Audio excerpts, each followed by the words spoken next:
2007, I met Eric Sturdza, and we decided to build together a fixed income asset management at EI Sturdza together. So I joined the bank in 2008, and we launched the first fund in 2009.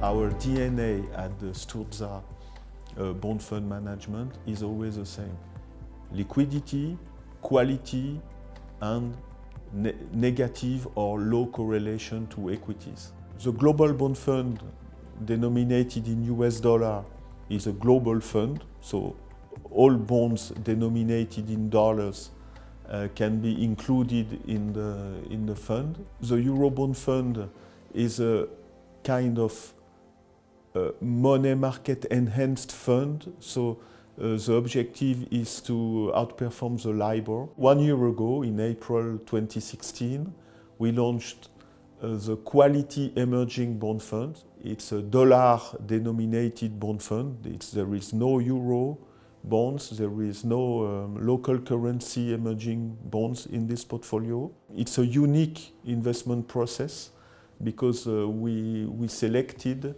the 25-30 best countries in the emerging market indices. The indices include 70-80 different countries. We remove the bad quality and we only invest in the 25-30 best emerging countries. The future of the bond market is in these countries. Very high quality, still good liquidity, so they are compliant with our DNA. That's why we manage a high quality emerging market. And the risk is not so high. In the emerging bond market, there is also a very interesting investment opportunity. It's in government-owned corporates. Let's take the example of Gazprom. Gazprom is owned by the Russian government. So imagine that you buy a share of Gazprom. Of course, you are a minority shareholder, and the major shareholder is Putin, Mr. Putin. So can you imagine 1 second that Mr. Putin will give you a gift with a huge dividend? It's not possible. But imagine now that you become bondholder of Gazprom instead of shareholder. So Mr. Putin becomes your best friend because he will try to help you, he will maintain a good rating, and he will pay the coupon, and of course your bond will be redeemed. So you make a 4% yield with a company held by the Russian government, so it's fantastic. So in this case, and Gazprom is just an example, but government-owned corporates are a fantastic buying opportunity in the bond market, and in this specific asset class, it is better to be bondholder rather than shareholder. Our macro view is driven by the behavior of central banks, and central banks now face problems because in Europe, for example, growth is higher but not enough, and inflation is very low. The European economy is performing better, but as I said, it's not enough, and the problem in the future could be a stronger euro. In the US, the big question mark is Trumponomics, because will Trumponomics extend or shorten the current economic cycle? Our fund performance is around 4% year to date, and we are only in May. So the performance is amazing. But I think it is only the beginning.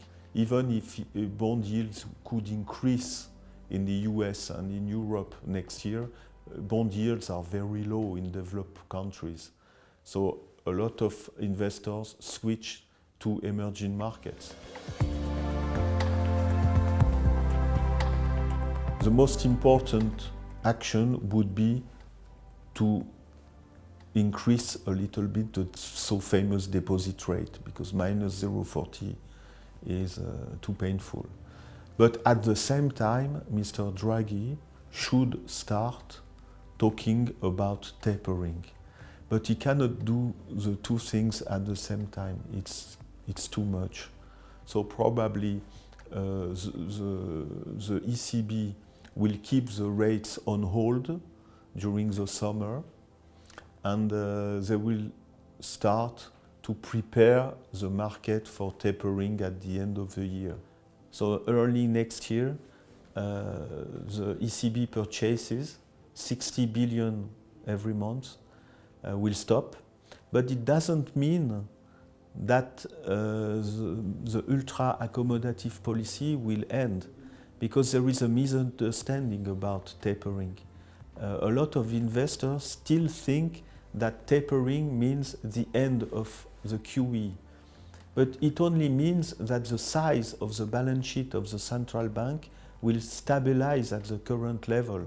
And the central bank manages a bond portfolio, and when there are redemptions in the bond portfolio or coupon, they reinvest.